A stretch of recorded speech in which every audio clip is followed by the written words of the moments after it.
Hello, this is Andrine, your Jewish American Priestess, and I am coming to you today. We're coming right up on the Vernal Equinox, so Tekufah Tova, to the change of the seasons as we come into this moment in our year where everything is shifting. Right? We've been in a cold, wet time of year where we've been, at least in my hemisphere, in the northern hemisphere, we've been in this cold, wet time of year, and now the season's shifting. And spring and autumn are two of my favorite seasons. This is the vernal equinox in the northern hemisphere.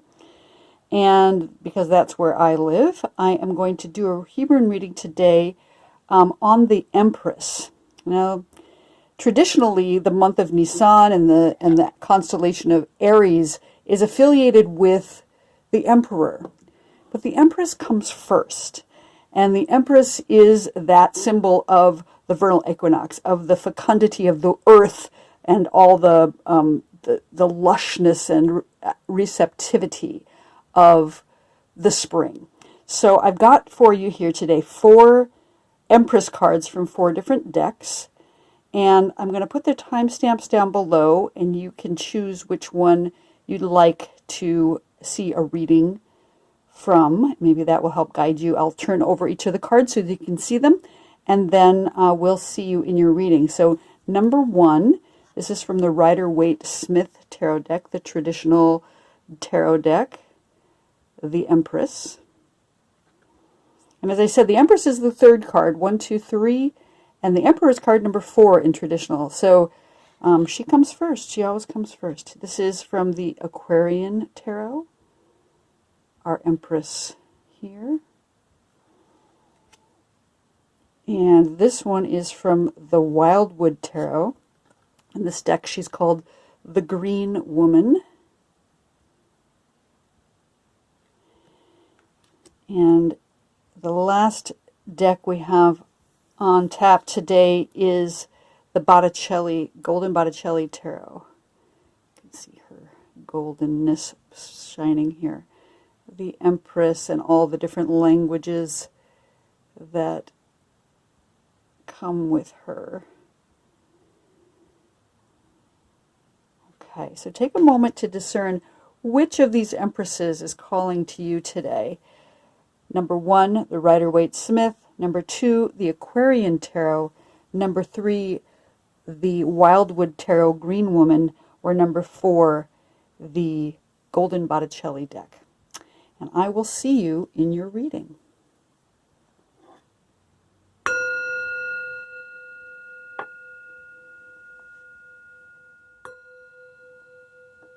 Hello, card number 1.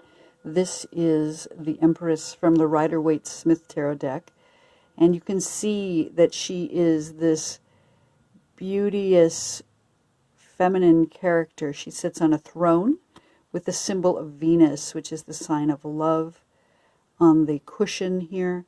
She's wearing a gown that is covered in pomegranates, representative of all the bounty that is to come, all the ripeness that is to come, the seeds that will be planted in this spring. You can see she's on this path, on the way to this forest, and a stream flows down beside her. She has in her crown 12 stars, and they represent the 12 signs of the zodiac, the 12 months of the year, and I suppose the 12 tribes of Israel. This is coming up the first month of the year in our traditional calendar, the month of Nisan, later this week. But you can see also she sits in this field of grain, which represents that ripeness. And she carries a scepter because she rules over all here in her realm. So let's see what's up for you with this card today. And the Empress for this coming spring, this entire vernal equinox transformation time between the winter and the spring. And I'm going to pull out, a handful today, I think, and we'll just read what comes out.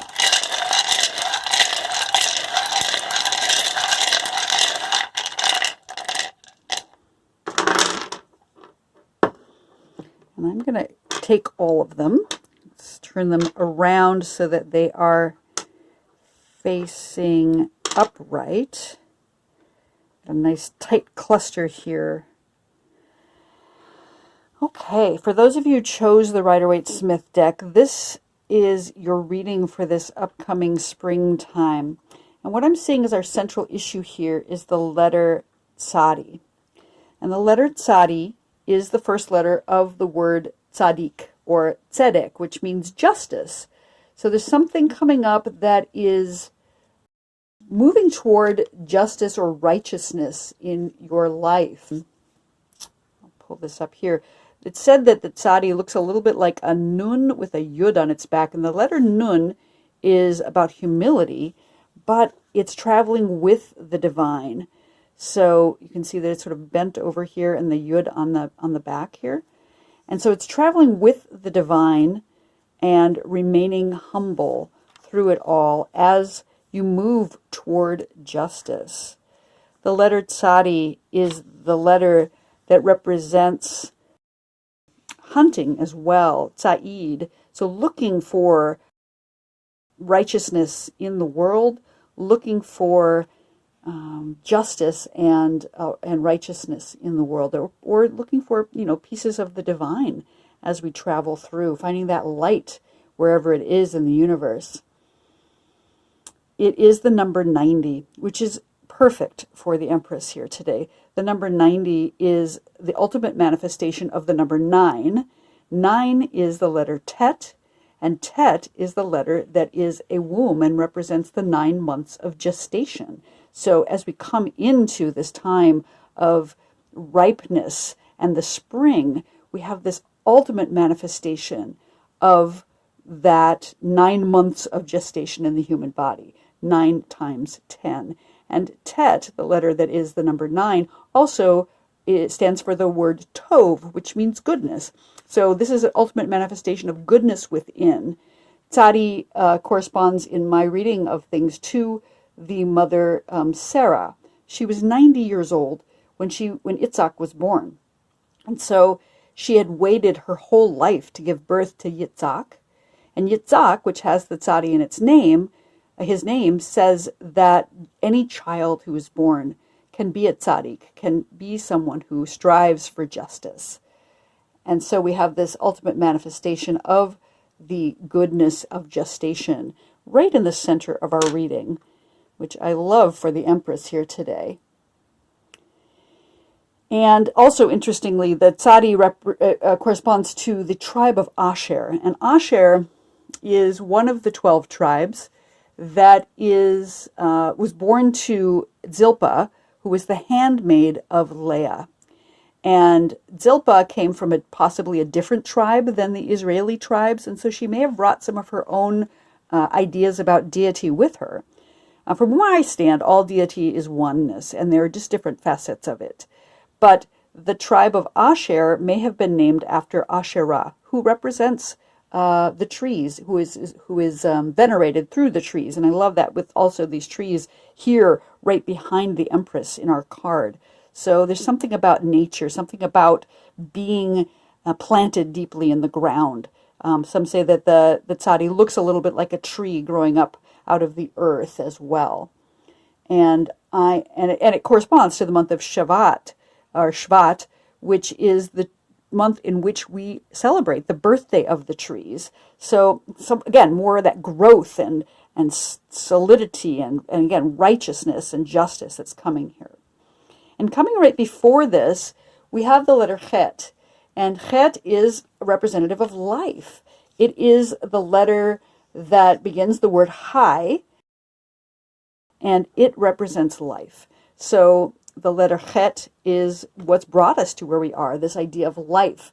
And also the number 8, which is the infinite. If you take the number 8 and put it on its side, we get that infinity loop. And the Chet is representative of that idea of infinity, the infinity of life, that life exists before we are here and it continues to exist long after we are here. And so we have this infinite cycle of life. 8 also represents infinity because it is 1 more than 7, 7 being the number of days of creation. And so 7 plus 1, after creation goes on, then we move toward the infinite. It does correspond to the idea of contracts and covenants. It looks a little bit like a chuppah, which is a marriage canopy. And so there's something about making contracts, maybe with yourself, maybe with another, maybe with the divine itself.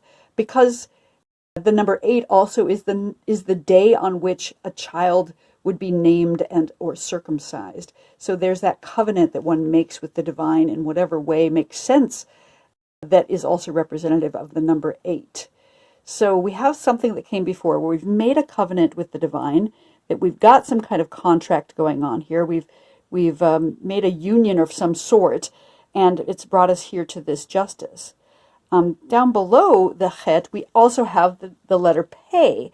And the letter Pei is also, it's the number 80, so the ultimate manifestation of the infinite that is right beneath it. So as if it were a root out of which life grows.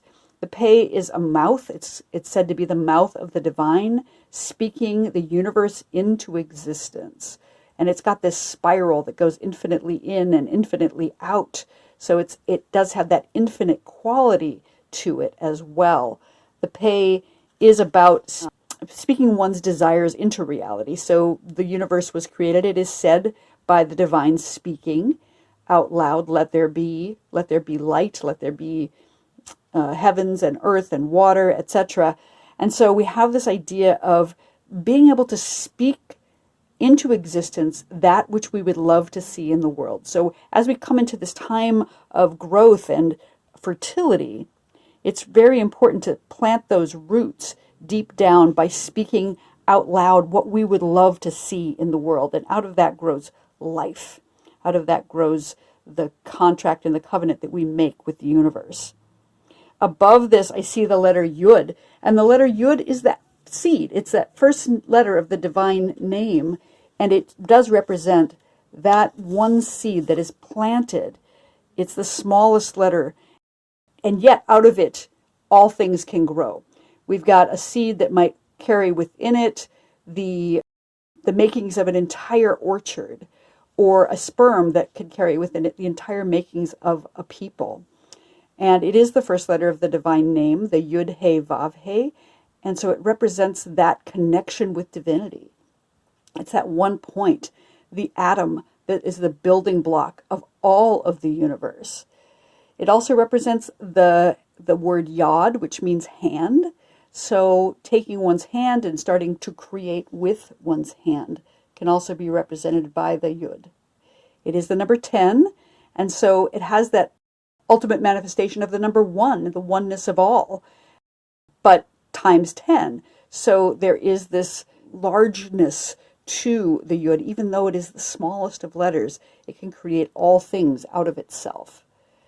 It is this concept of creativity and artisanship and handiwork that's right there. So as we move into this time of creativity in the earth, we also have this concept of creativity within our own ability to make something or grow something or plant a seed of some sort, an idea or a literal seed into the ground, as I've been doing this week. So yeah, we've got some seeds coming here. There's this root of understanding we speak into existence what it is we'd like to see in the world, life coming out of that, and this planting of our seed toward, righteousness. And down below, we have the letter Lamed. Lamed is the letter that means heart. Here beneath the surface of things, we have the heart. We have the letter Lamed, which stands for heart, because Lev begins with the letter Lamed. And we have this idea of heart and aspiration and teaching and learning. And it is the foundation of action. So about creating things, we're planting ourselves deep in the earth with this root that comes down, and yet reaching up with hope toward the heavens, toward the divine, creating in the world what we would love to see in the world. It is also about digestion. It's the intestines in the body. So taking in the nourishment that we need from the earth and from the divine, discerning what is useful for us and what is not, and releasing that which is not being useful for us right now. So Lamed is underneath this justice idea. It's underneath the idea of righteousness, planting ourselves deep in the earth, digesting what it is we need to draw up in nourishment from below and from above, and finding, again, finding our justice there. Way up high in our reading, we have the letter Gimel. And I didn't mention this. The Lamed is also the number 30. So it is the number 3 times 10. Again, that ultimate manifestation of something fertile, something that is in harmony with itself. So, and above, we have the letter Gimel, which is the number 3 again. So we have the number 3, we have the number 3, and we have the number 30. And that's really important, those reflections. And it's not exactly a mirror image, but it's like it rhymes with itself. Gimel is the number 3, and it means a foot or a camel, walking forward, moving forward, some kind of forward movement that is coming here in this time that we've got coming up. It's about running toward justice. And here we have the tzedek right there. So we are running toward justice right now, trying to create harmony. The number 3 represents harmony in the world. So it also talks about the 3 creation elements, the elements of fire, water, and air. So we have this triad of 3s. We have the fire, water, and air, which are the 3 creation elements, the 3 mother letters in the alphabet. We have this idea of harmony and growth. The Gimel rules over the planet Jupiter in the sky. In Hebrew, the planet Jupiter is called Tzedek, which here we are, right back to the center again. So we have this idea of running toward justice, about Jupiter being the largest planet in our solar system, also is about just ultimate growth. It's like this pregnancy. It's like the pregnancy of the Empress here. So something very large is growing within, hopefully something just and wonderful that is coming to us right now as we run forward toward justice, toward creation, whatever it is we need to create in the world. And I love that, having that Gimel right at the top here. Up in the upper right corner, we have the letter Tav. And this is beautiful as well. Tav is the final letter of the alphabet. I see we have a little friend here on the table. Tav is the final letter of the alphabet. And so it's about completion. It's about a stamp or a seal, but it's also sovereignty. It's something about the binary transformation of sovereignty and slavery. And we've got this sovereign with her scepter here in the reading. And she is saying that this is good, that we are stamping and sealing what it is we are beginning, what the creation is that we're beginning. Tav also rules over the moon in the sky. And since we're coming up on the new moon here, this is beautiful, a beautiful way to represent that. Up in the upper right corner, that we are thinking about the moon and the cycles and the seasons that are coming with each passing moon.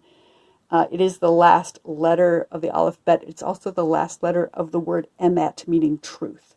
So something has been proclaimed true and sealed with that tav. It is the center of the celestial temple. And the idea of the celestial temple is that each of the letters represents one of the walls, and there's a letter that represents the ceiling and the floor. And tav stands in the center. It's one of the 7 double letters. It does have that central quality to it, that this is where we dwell, in that kind of holy of holies, when we've sealed our temple and we are within it. And I love that in terms of the Empress, because she is the person who is causing birth or giving birth to whatever is coming next. And she's got that womb, and inside of it is the tav. And it's just that life, that idea of life right inside. I love that the chet and the tav look similar, and yet the tav has a nun on the left side, which is about humility, And some say that it looks like the word din, dalet and nun, which means judgment. And judgment and justice are similar. You've got justice and you've got a judgment that is the final seal on that. So that's a beautiful connection. And then the last letter in our reading today is the letter Vav. And Vav is about connection. It's literally the word and in Hebrew, and it is representative of a tent peg or a hook that holds together the curtains around the Holy of Holies. I love that. We've got this connecting piece where we're, again, planted deeply in the ground as a taproot of some sort. And it looks like a little yud is poking its head up above the ground as a seedling that is sprouting. And you can see that it looks like the yud right at the top here. So we've got this root that is going deep into the earth. We've got the yud, the seed that is sprouted and is growing up to reach up toward the heavens, and this connection between heaven and earth, between ourselves and the divine, between ourselves and another, and in that central place. It's sort of like also an umbilical cord that is connecting us to the thing we are birthing in the world. So again, we've got the justice here, we've got the life coming before the planting of the idea of infinite and speaking into existence what we'd like to see in the world, the seed coming from the top, the heart that we are reaching up with a hope and planting ourselves deep in the ground, the gimel as we walk forward toward justice with the planet Jupiter expanding and expanding above, bringing more growth into the world, the moon, the new moon coming in with that stamp and that seal that this is a thing that's happening, and the connection piece that's bringing it all back together to our Empress, who is fertile and ripe and ready to guide you into the spring. So for those of you who chose the Rider-Waite-Smith tarot deck, please like and subscribe to this channel, and I hope to see you here next time for the Hebrunes reading. Tekufah Tova.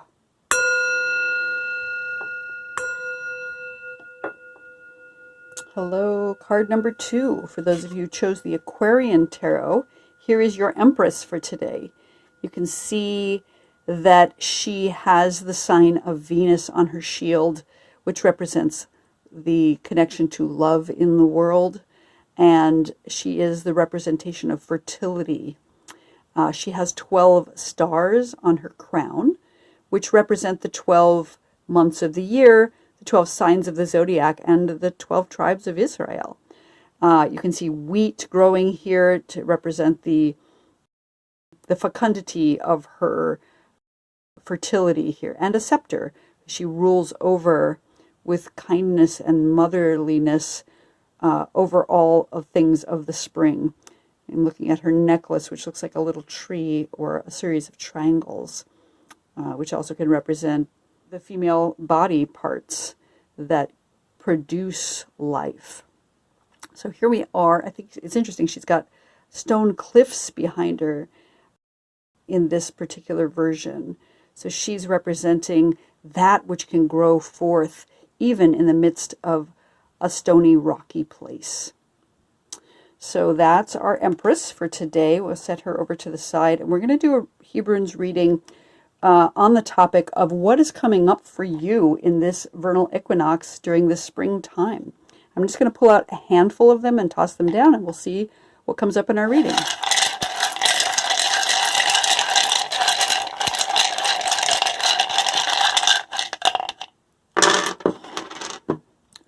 Okay, and I'm going to take every single one that dropped on the table today, and we'll just turn them upright so we can see what is the message for today. Beautiful. All right, so what I'm seeing is our central issue here, right in the center, is the letter Ayin. And the letter Ayin is the letter that means eye. So it's about being able to see.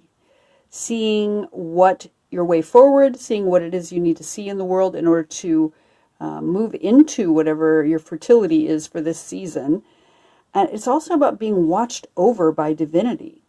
So it is about protection and overseeing of whatever it is that is being birthed right now. It's about vision and being watched over. And it's about completion in that it is the number 70. And the number 7 represents the final day of creation. And 10 times 7 represents this ultimate manifestation of something coming to a completion. There's a lot of number 70s that show up in Torah. There are the 70 descendants of Noah, the 70 members of Yaakov's tribe as they come into Egypt, the 70 elders of Moses, and the 70 seats on the Sanhedrin, which represent an entirety of a group. So something that has grown from something very small and then turned into something very large. So about planting a seed and seeing it through to completion. It does correspond to the tribe of Dan, which means judgment. So there's something about judgment that is held within the ayin, being able to oversee, to have vision, to make appropriate judgment. And judgment, when you talk about the tarot cards, represents that opportunity for rebirth, being able to rise up again. So although there's been a completion, something new is coming after that. And that is our central letter today. What I'm seeing down below is the letter Chet. And the letter Chet is the number 8 in Gematria, which represents the infinity. It is one more than 7, 7 being the number of days of creation. So it represents that which goes on after creation is finished, the infinite. It is the letter that represents a chuppah, which means a marriage canopy. So something, some kind of contract that has been made, some sort of covenant that has been made with the divine or with another person or with yourself. It is the letter that begins the word chai, which means life.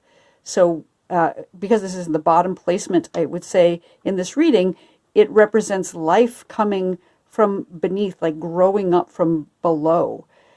This idea of this contract, this covenant, this idea of life. But also, Chet is the letter that begins the word choshek, which means darkness. And it is in darkness that all seeds are planted, in the earth, inside of a human. You have this dark womb place where fertility happens, where fertilization happens and growth happens. So even though things may have seemed dark, we know that life is coming from that darkness, and that's a really important factor here as we're finally able to see things as they come to light.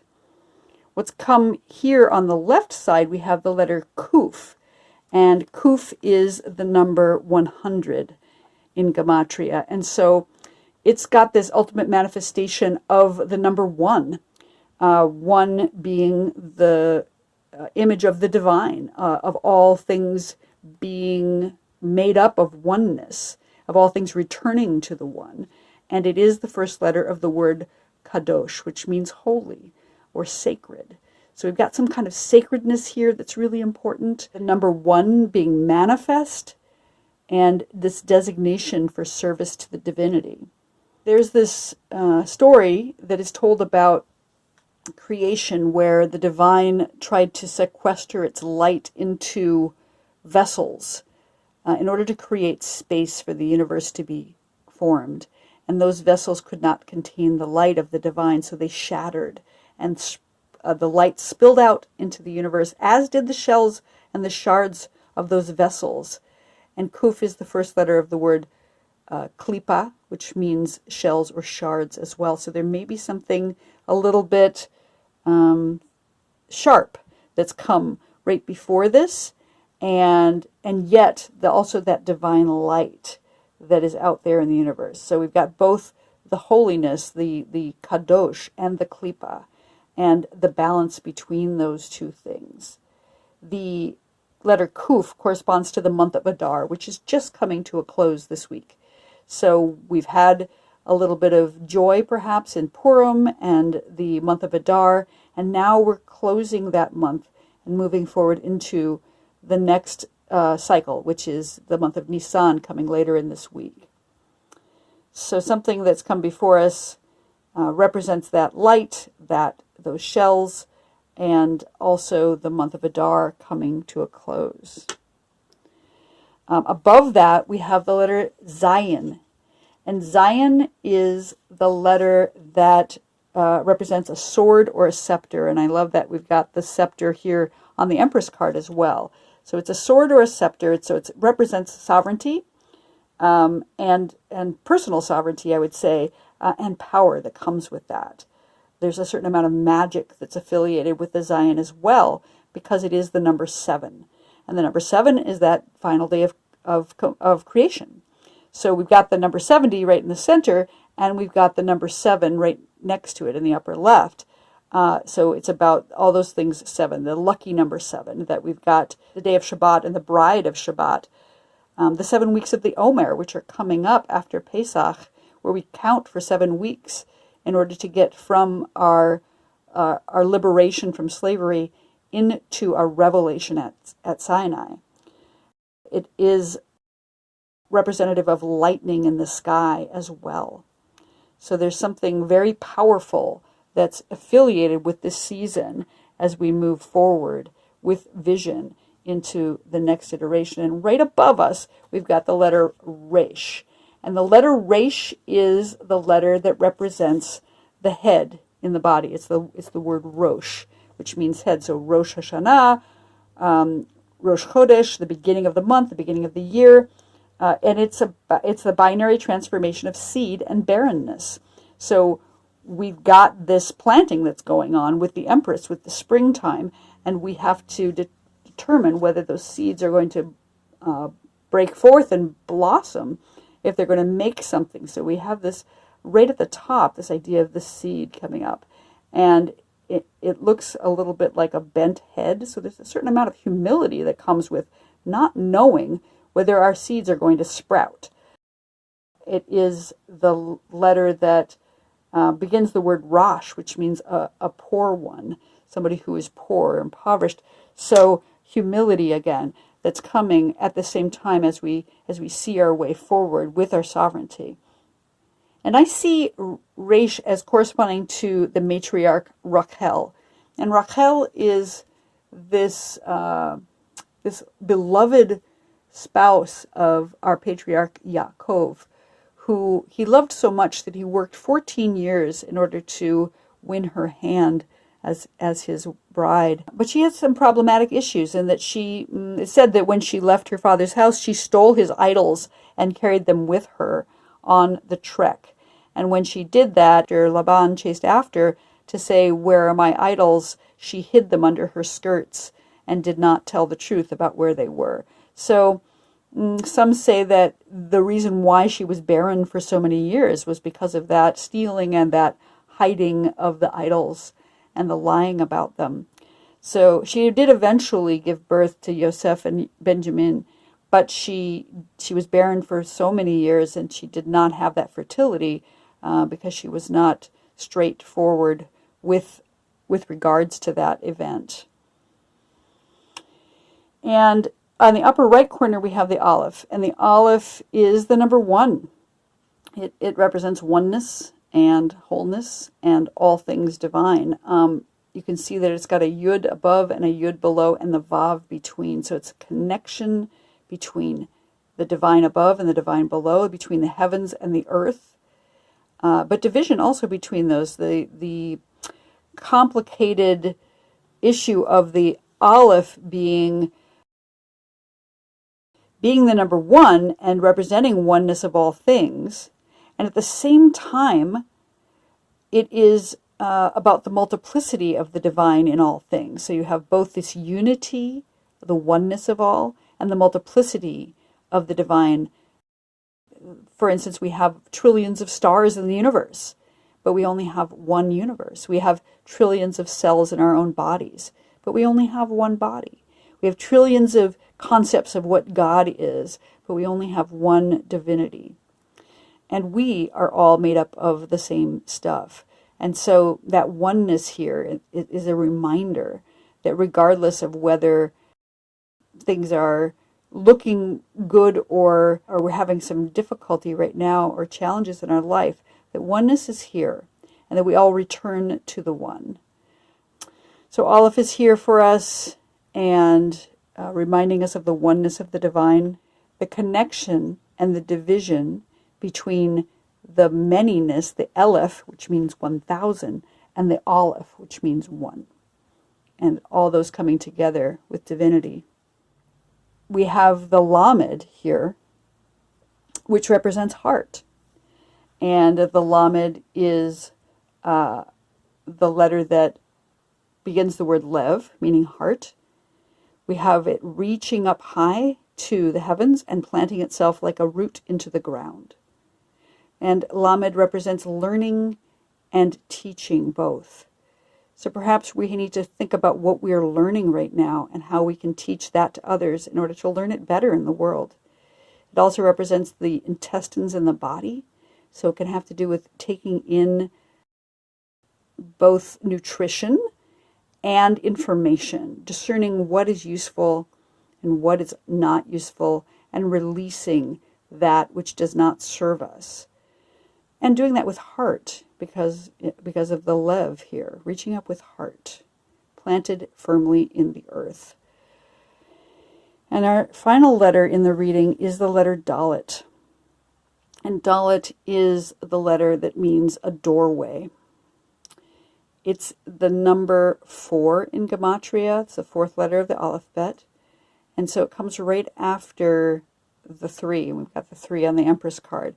It's about transitions. It's about liminal space, going through a doorway to find out what's on the other side. And it can be a little challenging. The word dal means poor. And so there's this idea of having a humility as we duck our heads and walk through that doorway, but also just the challenge of walking through the unknown, this transition that we have to go through. Maybe a little hard as we're in the darkness down here with the chet. The seed has been planted, but we're in the dark for a while, and then we transition out into the next iteration. And ideally, what we have going on here is some kind of holiness, some kind of designation for divine service. That ideally we've planted a seed with the Resh, that we are standing in our own sovereignty here with the Zion. And although we may be in darkness, we know that life comes out of that darkness, that we are being watched over by the divine, that Aleph that is the one. And we can reach up with heart and learn what we need to learn and teach what we need to teach, step through that doorway and find completion in our ayin in the center, that completion idea of the 70. Because we have the 7, we have the 8, and we have the 1, we have the 100. And we walk through that doorway and we come to the completion of whatever it is we're learning right now during this time of the vernal equinox, counting on the sovereignty of the divine, of the Shekhinah, of the Empress, the supernal mother who is above us, who causes all things to grow. So for those of you who chose the Empress from the Aquarian Tarot deck today, this has been your reading. I hope that you like and subscribe to the channel if you enjoyed this reading, and make a comment down below if you like. And we will see you here next time. Tekufah Tova. Happy spring.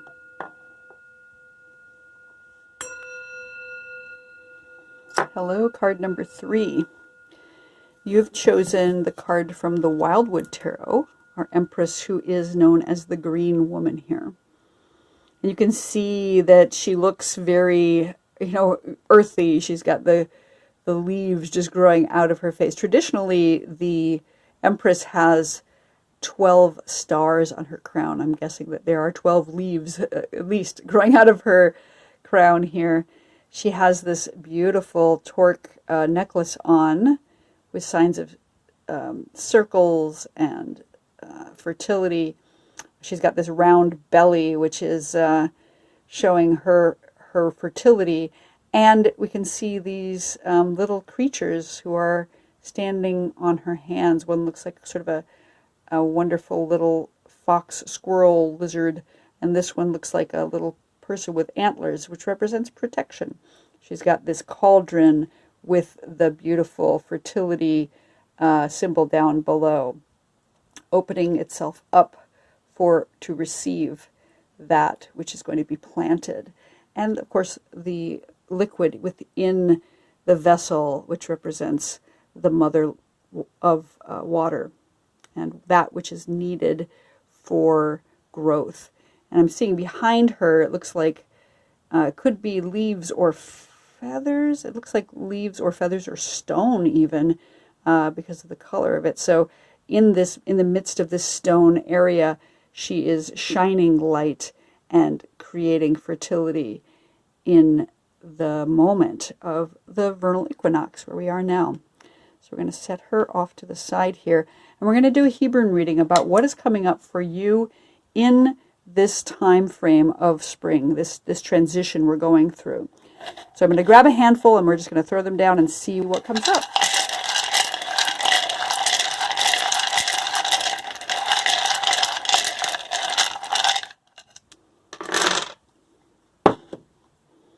We're going to keep all of the ones that came in my hand today. I'm going to turn them over so we can see what we have. Oh, wow. Okay. All righty. Lovely.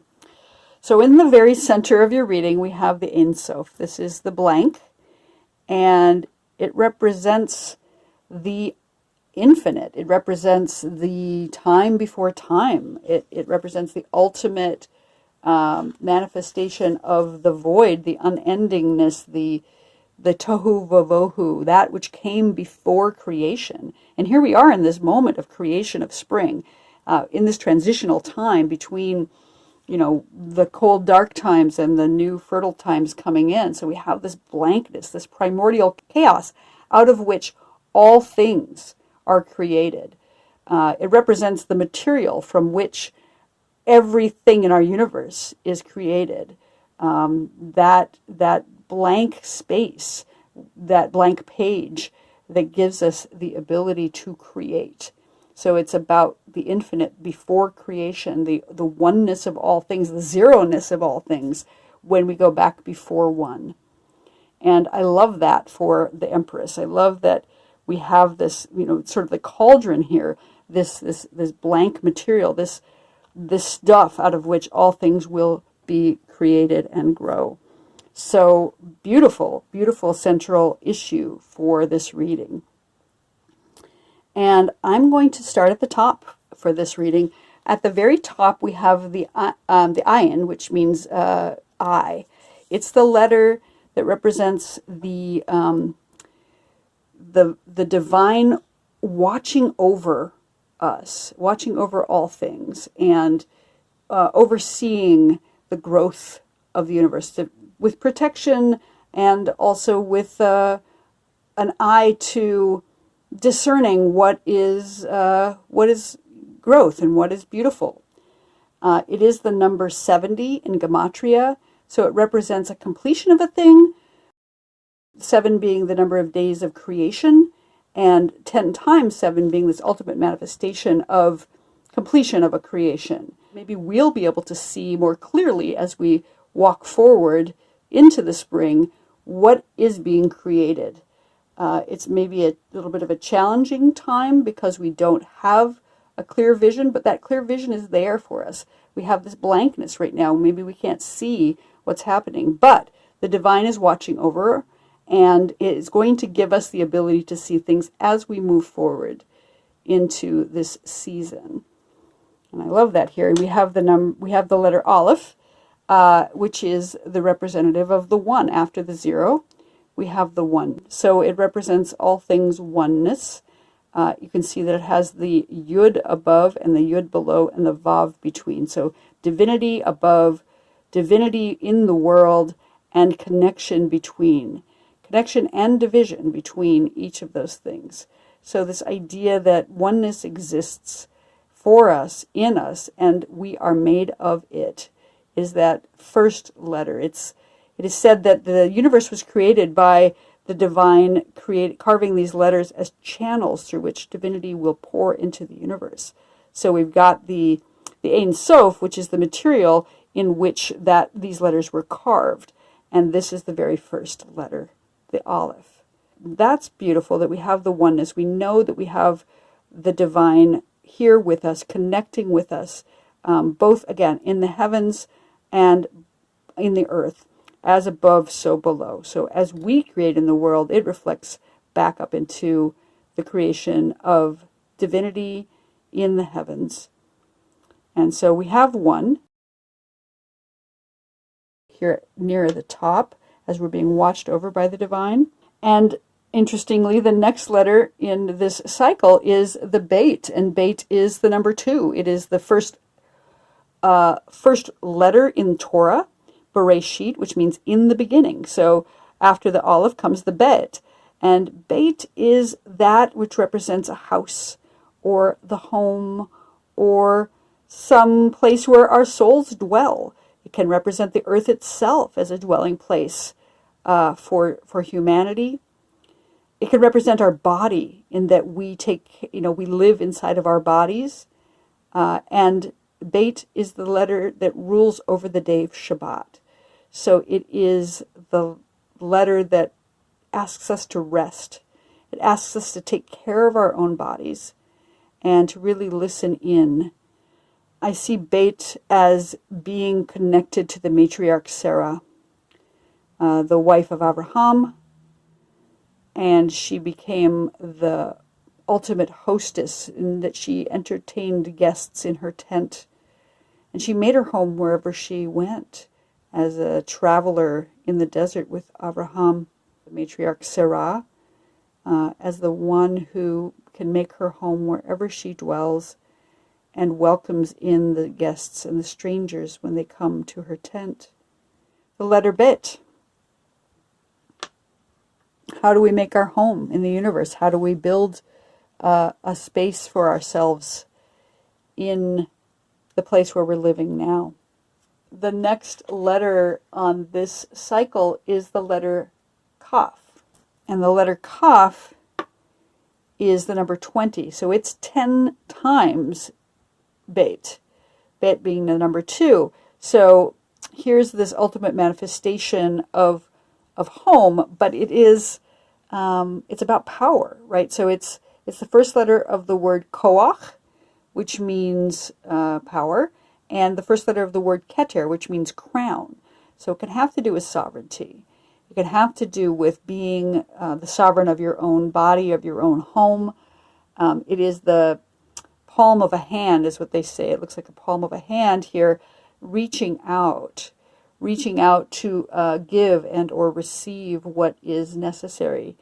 And it shows up twice in the word skach, which means the material that we put on top of a sukkah in the fall, which is this temporary dwelling place that we reside in the harvest time. So since we're planting right now, we can think forward to the harvest time as well, and the skach that we'll put up on top of that, how it will shelter us. So that hand of the divine, the wings of Shekhinah, sheltering over us as we are in our harvest time, and that will be coming in the future. But right now we tap into our power and our strength. It is the letter that corresponds to the patriarch Yitzhak, and Yitzhak is the patriarch who was the son of Sarah. Interestingly, we have got Beit, which represents Sarah, and Kaf, that represents Yitzhak. And Yitzhak was bound hand and foot by his father when he was taken up to the mountain as a sacrifice, and then released by the divine and the messages from the divine. So there is this idea of power and powerlessness that comes with the Kaf. It can be about oppression as well. and an exchange that goes on between, are we giving what we're expected to give? Are we receiving what we need to receive right now? And how is that exchange playing out for us as we step into the springtime? Down here on the bottom, we have the letter Resh. The letter Resh is the letter that begins the word Rosh, which means head. So it's about a beginning of a thing. The letter Resh is the binary transformation of seed and barrenness. So I love that this is down at the bottom here, because we're planting a seed and we don't know, we don't have the vision yet to see whether it's going to grow into what we expect. So there is a seed that's being planted, and it's important to trust in that and to give that over to divinity in order for the growth to happen organically. Because we can't make a seed grow. All we can do is plant it. And that we have Resh at the bottom here is indicative of that seed being planted in the earth. Resh also can represent poverty or a poor person. The word Rosh means poor one. The Resh is bent over with humility. Their head is bowed a little bit. So having planted a seed, we're being humbled in that we cannot make it grow on our own, that we have to trust in the divine to make that seed grow. And here's our seed, the letter Yud. The smallest letter in the Hebrew alphabet is the letter Yud. It's the first letter of the divine name, however, and it represents the seeds that we are planting, or that the divine is planting in us. It is the representation of the foundation of sexuality. So tapping into that idea of the fertility of the green woman, of the Empress here, we have a seed that's being planted, this sperm that is being planted and can produce an entire nation if it is nurtured correctly. So we have this beginning, this very newness that is happening, that will be planted in this empty soil, that's planted in the Ein Sof, that everything in the universe is made up of these tiny elements, the atoms that come out of that Ein Sof, these smallest particles which exist in everything. So I love that. We've got the seed being planted, and here is the seed right next to it, the foundation of seed and barrenness, and the seed itself. And right above that, we have the letter He. And the letter He is the first letter of the word Hineni. It means, here I am, present and ready for service to whatever is coming. And He is a letter that corresponds to the upcoming month of Nisan. It's about presence, about the presence of the divine for us and our presence within divinity. Being ready to plant the seeds, to nourish the seeds, to harvest the seeds when it's time, doing all that is necessary as we move forward through the spring. It is corresponding to the sense of sight as well. And we have the ayin above. So we have the eye and the sight. We're going to be given the ability to see forward what it is we need to do, as long as we remain present, as long as we can rest in the presence of the divine. It is the number 5, so it speaks to that 5 fingers and our ability to create in the world with our hands, so some sort of artisanship or artistry. It is 2 of the 4 letters of the divine name, the Yud He Vav He. So half of divinity is just being present and showing up for the presence. It corresponds to the constellation Aries and the month of Nisan, as I said, coming up this week. And it also corresponds to the liver in the body. So there's something about filtration and discernment that comes with the letter He, that we have the ability to take in things, filter them, and release what is unnecessary in our bodies, to cleanse what needs to be cleansed. And keved, which is the Hebrew word for liver, is the same root as the word kavod, which means glory or honor. That sort of gravitas that comes with remaining presence in the face of the divine. And I love having all of these beautiful symbols of spring and nourishment and fertility here. We start out with the Ein Sof, the blank ground, that primordial material out of which everything is created. We have the oversight, the vision of the divine, being able to, watch over things as they are planted and grow. We have that oneness, again, that reminding us that as above, so below, and the connection between heaven and earth, the connection between the divine and humanity, the divinity above, the divinity below, and all of that coming together. That we've built something, a house, that we have this body, that we have this planet Earth that we need to take care of, that we need to let it rest, that we need to rest when we need to rest. The number 2, which brings two things together. And then moving into Kaf, the number 20, where we have this ultimate manifestation with power toward creation, power toward our own sovereignty in our situation, that we have the sovereign ability to plant what needs to be planted, that we have this binary foundation of seed and barrenness, the unknown of what will happen when we plant something in the dark, and the seed itself that represents the potential for all things. And if we can remain present and we can remain available for service as we go through this cycle, we will find the growth that needs to happen for us in this time of year. So for those of you who chose the Greenwoman Empress, this has been your reading. I hope you found it useful. Please like and subscribe if you would like to, and I hope to see you here next time. Tekufah Tova. Happy spring.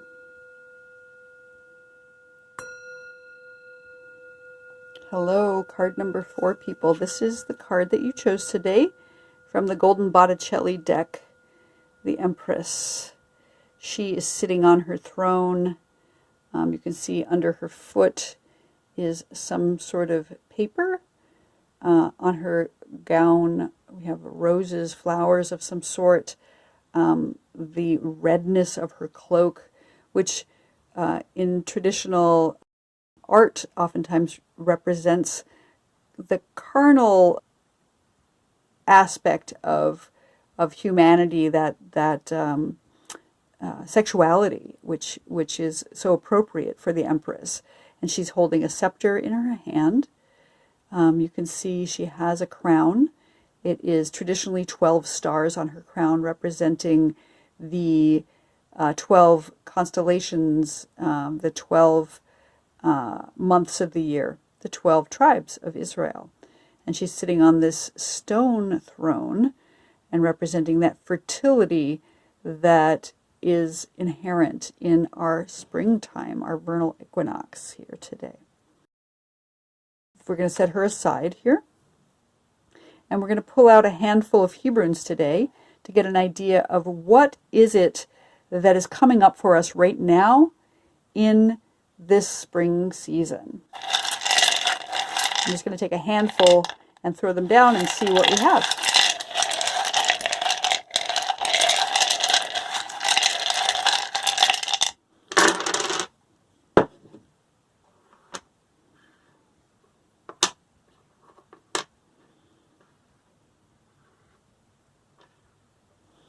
Okay. So what I'm seeing as your central issue here today is the letter Lamed. And Lamed is the letter that begins the word Lev, which means heart. And so it's about reaching up with heart. You can see that the Lamed has this, this sort of sprout reaching up toward the heavens, as if it has been planted in the earth. If you think about the cross line there being the earth and this being the root that goes down below, that we have this rooting deep in the earth and this sprout that is coming up, reaching toward the heavens, reaching up with heart, with hope, in this time when it's still sort of chilly, and again in our hemisphere, in the northern hemisphere, we've got this chilliness. that we're not quite sure if spring is ever going to happen. But beneath the surface, we have a long root going down, and just sprouting up above is that little tiny sprig that's promising us some growth. And sometimes it's hard to see that right now when we're in this transitional time. It's important to remember that even though the sprout above looks very small, the root can go quite deep. And Lamed is also the letter that represents the intestines in the body. So I think of it as that ability to take in nourishment, both maybe in this case from the roots below and from the air and sun above, and determine what is going to be nourishing right now and what needs to be released back out into the earth. So heart is the central issue, digestion is the central issue, and that hope that we have, that we are planted deep and that something will grow above the surface. I love that for you. That's my random chime that goes off every now and again, just to remind us that the one, the divinity, and all of wholeness is here with us today. Above that, we have the letter Beit. And the letter Beit is the second letter of the Hebrew alphabet, but it also is the first letter of Torah. So it's about beginnings, some new beginning.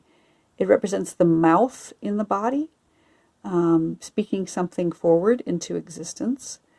And it is the letter that rules over the day of Shabbat. So there's some connection with completion and rest as well. The Beit represents a house or a home.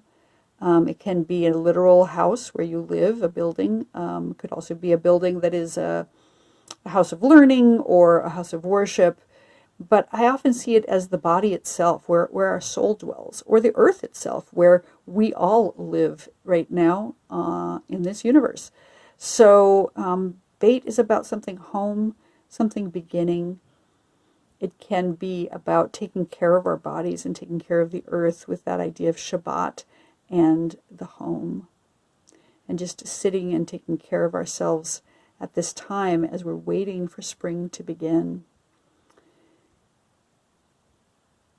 And there's the Beit for us, right at the top. And off to the right here, I see a Vav, and the Vav is about connection. It is literally the word and in Hebrew, and it represents reaching up for connection with the divine. And it's a straight line, which represents being rooted deep with like a taproot. And again, that little tiny sprout coming up at the top there, or standing tall with a slight bit of humility as we stand before the divine and attempt to connect ourselves with the earth and the heavens at the same time. So connection. It's also a peg or a hook. It is that idea that these smallest bits of like the pins or pegs that seem so insignificant are used to tether the Mishkan, the tabernacle in the wilderness, to the earth. That these are the pins and the pegs that are used to connect the veils around the Holy of Holies. So even though it's a small thing, they're incredibly valuable. And we need to remember that those connection pieces are incredibly useful and valuable right now as we move forward into the springtime to find the connections between ourselves and the earth, ourselves and divinity, ourselves and another, perhaps. The Vav. Over here on the right, we have the Ein Sof, which is representative of that primordial material out of which everything is created. That we have this sort of blank space where we plant what we need to plant. It's like the earth as we've tilled it and made it ready for seeds to be planted in. And it also represents just the infinite, the oneness, or rather the zeroness of all things, because it is that which comes before the one. It is all things in their primordial chaos state. That tohu vavohu, before creation existed, there was what they say, the void. And we all come from that void, and we all return to that void. Where did we exist before we were? There is where we existed, in the nothingness. And we are in that time right now where we have just that blank earth that we haven't planted. We haven't been able to plant, perhaps, what it is we need to plant. But it's preparing. It's being prepared by the One, by the Empress, by the Sovereign who looks over fertility. Down here in the bottom, we have the letter Tzadi. And Tzadi is the letter that represents justice. It's Tzadik or Tzedek, a righteous person, or justice itself, and how we are searching for justice in the world. The word Tza'id, which means to hunt, also comes from the letter Tzadi, meaning we're hunting for righteousness in the world. Some say that Tzadi is like a nun with a yud on its back, a bent over letter nun. You can see it if we cover up that part. And then the yud on its back, meaning humility, but with divinity shoring you up. So we have this idea of humility before the presence of the divine, and the divine itself giving us that ability to move forward in justice, in righteousness in the world. Tzadi corresponds to the month of Shvat, which is the birthday of the trees, and some say it looks a little bit like a tree growing up out of the ground. In this time of fertility, we're starting to see the trees that we celebrated back 2 months ago coming to life. We can see the little leaves, the little buds that are starting to grow, maybe some blossoms as well, at least in our part of the world right now. So it's about growth, it's about maturity, and bringing forth what needs to be started in the world, and so that we can have fruit later on. So Tzadi is here with justice for us right now at the root of our reading. And over here on the left, we have the letter Zayin. And Zayin is the letter that represents sovereignty, a sword or a scepter. You can see it looks a little bit like a sword or a scepter that is traditionally held by the Empress herself. She's got a little scepter there. And so it represents sovereignty, both the sovereignty of the divine, but also personal sovereignty, and having one's power and the ability to move forward with appropriate sovereignty in the world, with appropriate power. It is the number 7 in Gematria, so it represents the day of Shabbat, the completion of creation, the Shabbat bride herself, and that which crowns with beauty the week. The day of Shabbat, which is the number 7, is full of magic. We have the idea of resting on Shabbat. We have the magic that comes with the number 7. It's considered a lucky number. Zayin is that letter which represents the completion of creation. The number 7 also corresponds to the 7 weeks of the Omer, which is the counting of measures of grain that happens between Passover and Shavuot, that transition from our liberation from slavery to revelation at Sinai when we receive Torah. So there's this magical period of time between Passover and Shavuot that's coming up soon. It does correspond to the emperor in terms of my correspondences with the Hebrunes and the tarot. And the emperor is the card that is representative for the month of Nisan, which is coming up this week, and the constellation of Aries.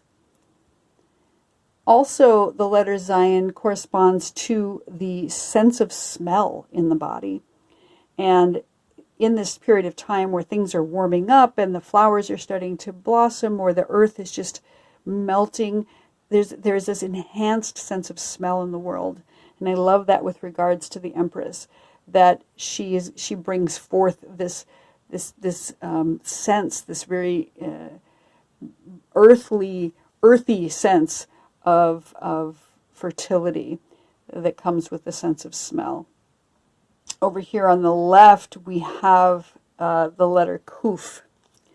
And the letter Kuf corresponds to the month of Adar, which is just finishing here. We have the letter Kuf that is the first letter of the word Kadosh, which means sacredness. And we need to consider the sacredness of fertility, the sacredness of growth itself. Where does growth come from? It's not something that we can make happen. The sacredness of the Holy One who brings all growth into the universe. It is the letter that represents the number 100 in Gematria. So 10 times 10. We have the idea of the 10 commandments, for instance, and the 10 Sephirot, the divine emanations coming down from above, that together give us this idea of sacredness. It is the tribe of Naphtali in the tribes of Israel. Naphtali, which means my struggle, because there's this complicated idea between Kadosh, which means sacredness, and Klipa, which means shells or shards, the shattered vessels of the divinity that held the divine light as divinity was creating the universe by contracting itself into some kind of container to make room for the creation of the universe. Those vessels shattered and all flew out into the universe, the light and the shards as well. So we have to figure out a way to balance our connection with the holiness and the sacredness, as well as the shards of broken vessels that may cause some discomfort in our life. And Kuf is here representing all of that.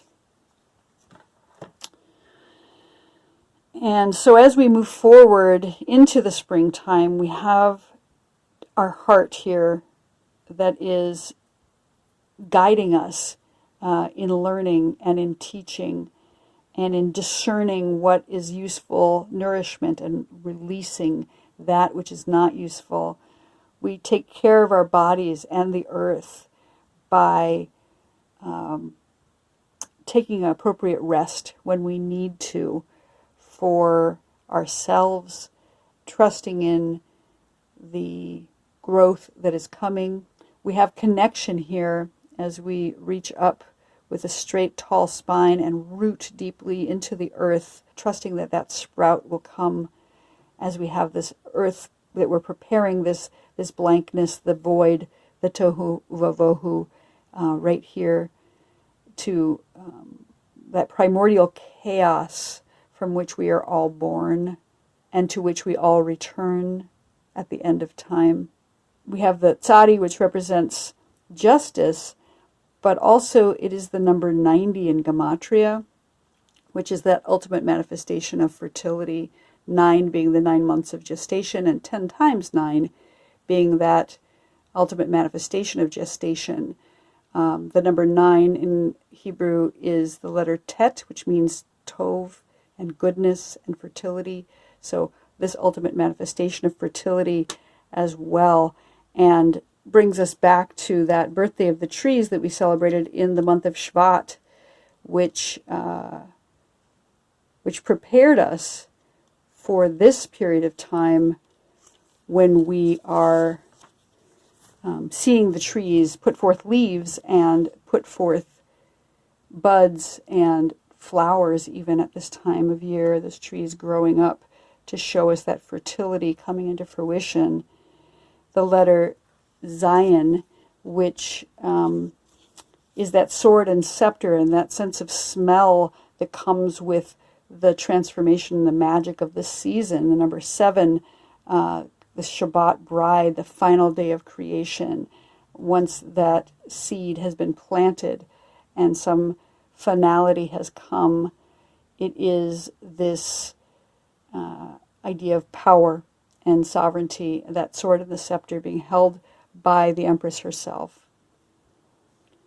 We have the letter Kuf being, again, the number 100, and how it represents that idea of sacredness, the sacredness of the divine in the world, the sacredness and the holiness of all things that are growing at this time in the earth, and the struggle that it takes to break forth from the seed when it's time to break forth.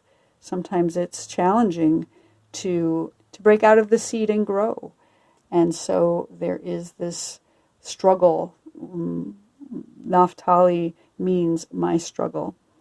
And so there's a struggle there. And in some ways it looks like the Kuf is like a sprout trying to break forth from the earth and maybe being stuck there. But eventually it will break forth and we will grow and we'll have that fertility. We'll have connection to our heart. Again, finding peace in our home, finding Shabbat rest. So for those of you who chose the Empress here from the Golden Botticelli deck, this has been your reading. I hope you enjoyed it. If you did, please like and subscribe, and we will see you here next time. Tekufah Tova. Happy spring.